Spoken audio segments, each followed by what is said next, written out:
We're talking to Congressman Peter Welch in the Russell Rotunda in Washington, D.C. He's the sole Vermont Congress member, and we're here in Burlington at Vermont PBS. Congressman Welch, I want to ask you about comments by your colleague, Maryland Congressman Elijah Cummings, the top Democrat on the House Committee on Oversight and Government Reform. Cummings spoke Thursday about the investigation into President Trump's former National Security Advisor, Michael Flynn.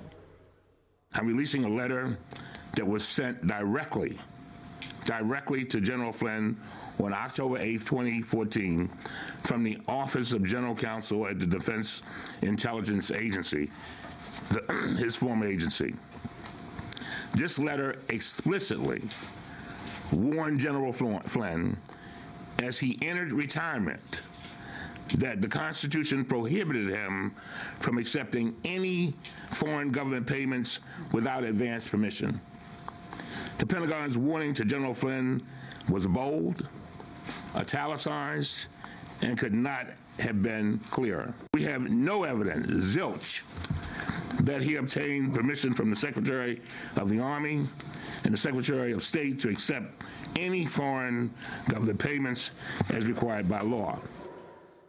So that's Maryland Congressmember Elijah Cummings.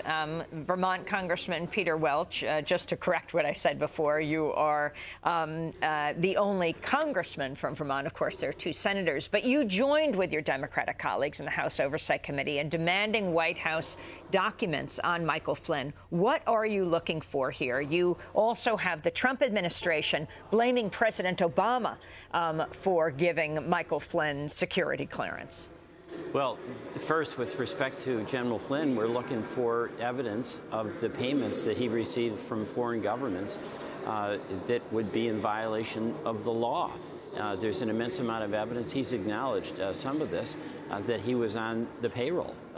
He was getting compensation from foreign governments, and that during a time that he had a security clearance, and there's serious questions about him being an absolute violation of the law. So that's the issue with respect to General Flynn. But the second issue, the one that's really ongoing, is the Russian connection and what was it, if anything, in the campaign. You know, there's no question, all the intelligence agencies have acknowledged the Russians deliberately hacked into the Democratic National Committee, deliberately disseminated information in an effort to tip the balance in that campaign. The question is whether Trump campaign associates were participating and engaged in ongoing discussions with any of the Russian operatives. We don't have the answer to that question, but we deserve the answer to that question, and that's the point of these investigations that are occurring in the intelligence committees in the House and Senate.